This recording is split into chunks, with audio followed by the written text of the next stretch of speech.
आदरणीय महाराज अग्रवाल जी, आज आदरणीय सभी मेंबर जी का आगमन हुआ है। वो आगमन आपके हक को दिलाने के लिए, वो आगमन जिसकी लड़ाई आप 15 साल करते रहे हैं, वो सरकार जो आपको नहीं दे पाई उसको आपको दिलाने के लिए, वो कल्याणकारी योजना जो कांग्रेस सरकार आने के बाद माननीय भूपेश बघेल जी ने आपके लिए लागू की, उस योजनाओं का ज्यादा से ज्यादा लाभ दे उसको बताने और दिलाने के लिए वो आज आप जो बैठे हैं, आज हमारे जो राष्ट्रमंत्री है वो सबको जानकारी देने और अभी सचिव आपके बीच में लाभ को पहुंचाए, आपके बीच मध्यस्थता करें और एक नेता और एक श्रमिक की जो दूरी होती है उसको दूर करने और समान भाईचारा और समान साथ के साथ कदम मिलाकर चलना, उस संदेश को देने के लिए आदरणीय सभ्य का आगमन हुआ है। वहां से योजनाएं बनती है सरकार से, लेकिन आपने देखा कि पिछले 15 साल में जो भेदभाव हुआ, पूर्व सरकार के लोग जो योजनाएं चलती थी उसको अपने तरीके से अपने लोगों को भेदभाव करके उनको प्राथमिकता देते थे, लेकिन कांग्रेस की सरकार मजदूर के लिए हो, चाहे किसानों के लिए हो, चाहे महिला समूह के लिए हो, चाहे युवाओं के लिए, हर वर्ग के लिए योजनाएं हमारी सरकार मुख्यमंत्री भूपेश बघेल जी के पास है। हमने देखा कि 15 साल में जहाँ कोई काम नहीं हुआ वही 5 साल में हम लगातार प्रगति की ओर जा रहे हैं। इसीलिए आपके सामने आदरणीय सभी की आए जो योजना मजदूर साथियों की कुछ कमियां रहती है जिसके कारण उनको लाभ नहीं हो पाता है, मिल पाता है। ईपीएफ ईएसआई जैसे ईपीएफ तो जमा होता है लेकिन ईएसआई जमा नहीं हो पाता है, जिसके कारण हमारे मजदूर साथी को लाभ नहीं मिल पाता है। मैं श्रम उपायुक्त में खारिज बैठे हुए हैं, श्रम अधिकारी भी बैठे हैं, मैं कर्मकार मंडल का होता है, लेकिन श्रम कल्याण बोर्ड के द्वारा भी आपको साइकिल कितने का लाभ मिलेगा, आपको बच्चों की पढ़ाई के लिए मेधावी छात्रों के लिए प्रोत्साहन मिलेगा, वो भी राशि मिलेगी। तो इस प्रकार बहुत सारी ऐसी योजना है जैसे कि दिव्यांगजनों को मिलेगा, अगर किसी मृत्यु हो जाएगी मजदूर साथी की उसको भी लाभ मिलेगा, लेकिन जानकारी के अभाव में हम इस योजना का लाभ नहीं ले पाते। इसलिए उनके साथ एक सम्मेलन के रूप में आपसी जैसे कि आने के पहले कई सालों में मजदूरों के साथ बैठने के लिए, यूनियन के साथ बैठने के लिए, और अभी आपके बीच में आए हैं। ये जो बातें हैं पूरी जानकारी तो आदरणीय हफीज अहमद जी देंगे, लेकिन ये बात आपको मैं कहने जा रहा हूँ कि चाहे माननीय महासभापति हो, चाहे बटन को जाता है, एमबीबीएस वगैरह करता है तो उसको 50,000 रुपए तक की पात्रता रहेगी, तो आपको केवल 30 रुपए सालाना देने से मिल सकता है। तो इसमें भी बहुत आवश्यक है कि हम लोग पंजीकृत हैं। वैसे ही हमारी योजनाएं हैं मेधावी छात्र, ऐसे बच्चे जो बोर्ड एग्जाम में कोरोना में और 1 साल चुनावी वर्ष में हम लोगों का खत्म होता है, तो अगर घटा दिया जाए तो कुल मिला के 2-2.5 साल की सरकार अभी उनका काम कर पाई है, और केवल इतने कम दिनों में क्योंकि छत्तीसगढ़ में कांग्रेस की सरकार आप सबके आशीर्वाद से 4.5 साल बनी है, और 4.5 साल में कांग्रेस की सरकार के माध्यम से श्रम कल्याण मंडल के द्वारा किन किन कार्यों को किया गया ये बताने की जिम्मेदारी हम सबकी है, और आपको जानकारी देने का अधिकार भी आपको है और जानकारी देने की जवाबदारी हमारी है। उस अधिकार के तहत आज हम आपके बीच में आए हैं, और श्रम कल्याण मंडल में 4.5 साल में कांग्रेस की सरकार के द्वारा क्या क्या काम किया गया इसको भी बताना चाहेंगे। उससे पहले मैं ये बताना चाहूँगा कि आज श्रम विभाग 3 भागों में बटा हुआ है। असंगठित कर्मकार मंडल, भवन अन्य निर्माण कर्मकार मंडल और श्रम कल्याण मंडल। असंगठित कर्मकार मंडल में वो श्रमिक आते हैं जो अलग अलग क्षेत्रों में काम करते हैं, असंगठित रूप से काम करते हैं। 9-10 से कम संख्या वाले जिन संस्थानों में भी अगर काम कर रहे हैं, सिर्फ श्रमिक का मतलब या श्रमिक की परिभाषा कुदार चलाने वाला नहीं होता, बल्कि कंप्यूटर ऑपरेटर भी अगर है वो भी श्रमिक है। अगर उसको 24,000 रुपए तक वेतन मिल रहा है तो उसको सारी सुविधाएं जो श्रम कल्याण असंगठित कर्मकार मंडल की है, अगर वो पंजीयन कराते हैं, ड्राइवर है, कहीं क्लीनर है या स्वीपर है या कहीं अलग अलग जगह पे कहीं ठेला टूटी करके वो अपना व्यवसाय कर रहे हैं, सब्जी बेच रहे हैं, ऐसे जितने असंगठित क्षेत्र के श्रमिक हैं वो असंगठित कर्मकार मंडल में अपना पंजीयन खुद से कराकर और योजनाओं का लाभ ले सकते हैं। उसी तरीके से भवन अन्य निर्माण कर्मकार मंडल, उसमें जो निर्माणी मजदूर हैं, जो सड़क बनाने का काम कर रहे हैं, जो भवन बनाने का काम कर रहे हैं, जो पुलिया बनाने का काम कर रहे हैं, अन्य निर्माण के जो काम कर रहे हैं, वो निर्माणी मजदूर भवन अन्य निर्माण कर्मकार मंडल में अपना पंजीयन करा सकते हैं। और वाला इतना बड़ा दुकान है कि 10 या 10 से अधिक की संख्या में वहाँ श्रमिक काम कर रहे हैं,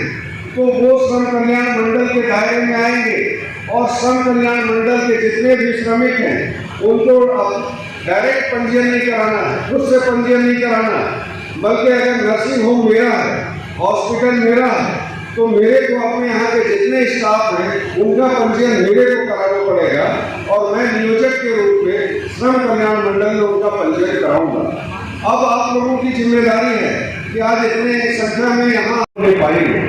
अब जिस श्रम कल्याण मंडल जिसका अध्यक्ष मैं हूँ, श्रम कल्याण मंडल में 10 या 10 से अधिक की संख्या में यदि श्रमिक किसी भी संस्थान का परिभाषा ये नहीं है कि बड़े बड़े जो फैक्ट्री है, उद्योग है, वही के श्रमिक हो, बल्कि आपके राजनांदगांव जिले में अगर प्रेशर है, अगर ईंट भट्टा है, अगर राइस मिल है या कोई बड़ा होटल है जिसमें 10 या 10 से अधिक की संख्या में श्रमिक काम कर रहे हैं, या कोई नर्सिंग होम है या कोई हॉस्पिटल है, उसमें देखिएगा पीछे हेल्पलाइन नंबर दिया हुआ, ईमेल आईडी बताया गया है, उसमें आप शिकायत अपना दर्ज करा सकते हैं। यदि मैं किसी संस्थान में काम कर रहा हूँ और नियोजक के द्वारा मेरा पंजीयन नहीं कराया जा रहा, वैसी स्थिति में मैं अगर शिकायत दर्ज करूंगा तो श्रम कल्याण मंडल के माध्यम से नोटिस जारी की जाएगी, 1 नोटिस 2 नोटिस जारी की जाएगी। उसके बाद भी यदि श्रमिकों का पंजीयन उस संस्थान के द्वारा नहीं कराया जाएगा, वैसे स्थिति में उनके विरुद्ध मामला न्यायालय में भी हम ले जाएंगे और पूरे छत्तीसगढ़ में 500 से अधिक मामले न्यायालय में हम ले जा चुके हैं। शमीम बेगम एक सिलाई सेंटर की स्थापना नगर निगम क्षेत्र में की जाएगी। शमीम बेगम उन्हें मंच पर आमंत्रित करता हूँ। सभी आ जाए, देखो सही है।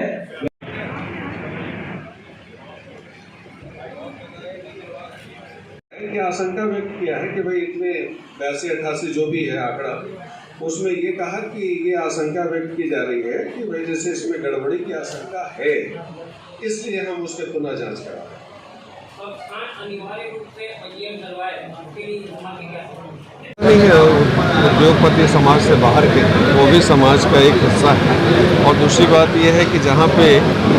श्रम कल्याण मंडल के माध्यम से श्रमिकों को जागरूक करने का काम हम कर रहे हैं, उसी तरीके से जो भी नियोजक हैं, जो भी उद्योगपति हैं, जो भी प्रतिवर्ष अपने श्रमिकों का पंजीयन करा रहे हैं और सारी योजनाओं का लाभ दिला रहे हैं,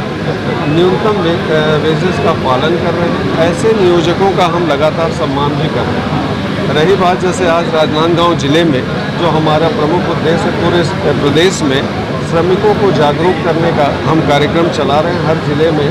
श्रमिकों के साथ सम्मेलन कर रहे हैं और उनके अधिकारों के बारे में हम बता रहे हैं कि मिनिमम वेजेस कितना मिलना चाहिए और कौन कौन सी योजनाएं कैसे संचालित हैं और इन योजनाओं का लाभ लेने के लिए आपको क्या करना होगा। साथ ही हेल्पलाइन नंबर भी दी गई है, जिसमें यदि नियोजक के माध्यम से किसी श्रमिक का पंजीयन नहीं कराया जाता है, ऐसी स्थिति में हेल्पलाइन नंबर में वो अपनी शिकायत दर्ज करा सकते हैं। साथ ही ईमेल एड्रेस दिया गया है कि उसमें भी वो शिकायत दर्ज करा सकते हैं। सर, आपका कहना है कि 10 रुपये में श्रमिक कार्ड बन रहा है,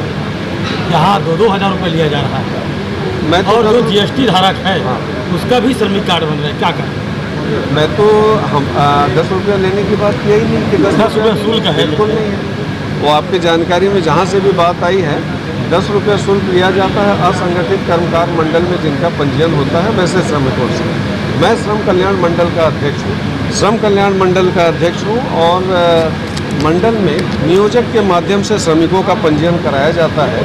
जिसमें प्रति वर्ष 120 रुपया नियोजक के माध्यम से जमा किया जाता है, जिसमें 30 रुपया श्रमिकों का हिस्सा होता है और 90 रुपये नियोजक का हिस्सा होता है। 120 रुपये में एक वर्ष का उनको अपना पंजीयन का शुल्क जमा करना होता है। सर एक बात है, भवन निर्माण सन्निर्माण कर्मकार मंडल जो है उसमें श्रम कार्ड बनाने के लिए नियोजन प्रमाण पत्र की आवश्यकता पड़ती है, लेकिन नियोजन प्रमाण पत्र अभी तो वर्तमान में किसी ठेकेदार द्वारा दिया नहीं जाता। वर्तमान में देखा जा रहा है कि जिला के श्रम पदाधिकारी एवं जिला के श्रम निरीक्षकों द्वारा फर्जी तरीके से नियोजन प्रमाण पत्र जारी करके एजेंटों के माध्यम से श्रम कार्ड बनवाया जा रहा है। तो वैसे किसी प्रकार की कोई शिकायत मेरे संज्ञान में आएगी? एजेंटों द्वारा श्रमिकों से 1500-2000 रुपये लेके कार्ड बनाया जा रहा है, और जीएसटी धारक जो है, जो बड़े बड़े हैं, जो श्रमिक की श्रेणी में नहीं आते, उनका भी श्रम कार्ड बन रहा है। किस मंडल में? भवन निर्माण सन्निर्माण कर्मकार मंडल में। भवन अन्य सन्निर्माण कर्मकार मंडल में अगर इस तरीके की कोई गतिविधि अधिकारियों के माध्यम से या दलालों के माध्यम से अगर की जा रही है, तो बिल्कुल इसमें वैधानिक जो भी कार्यवाही बनती है उसका भी निर्देश मैं दूंगा, और एक पत्र भी भवन अन्य सन्निर्माण कर्मकार मंडल में अपना भी पत्र भेजूंगा और वरिष्ठ अधिकारियों को भी इस संबंध में जानकारी दूंगा कार्यवाही। कार्ड बनने के बाद योजना के लिए 50% राशि एजेंट लोग लेते हैं। हमारे कांग्रेस के बहुत सारे साथी हैं, जैसे अगर भवन अन्य सन्निर्माण कर्मकार मंडल की शिकायत जो आप कर रहे हैं, इस संबंध में मैं माननीय अध्यक्ष सन्नी अग्रवाल जी को भी इस संबंध में अवगत कराऊंगा कि इस तरीके की शिकायतें प्राप्त हो रही हैं, और इसमें वो मैं मानता हूं कि तत्काल उसमें वो विराम लगाएंगे और इसकी पुनरावृत्ति नहीं होने देंगे, और इस संबंध में जो विभागीय मंत्री हैं माननीय श्री डहरिया जी, उनको भी अवगत कराऊंगा। मैं टोनियाबाई कंवर डोंगरगढ़ गांव से श्रमिक कार्ड बनवाने के लिए 1500 रुपया लिया गया है, और जबरन को नहीं देने पर बोले कि नहीं दोगे तो हम आगे को कार्रवाई करेंगे, हमें 1500 दो, तो हमने 1500 उनको दिए हैं, तो श्रमिक कार्ड ला के दिए हैं हमारे पास। किसको दिए, क्या है? मेरा नाम मुकेश सिंह राजपूत।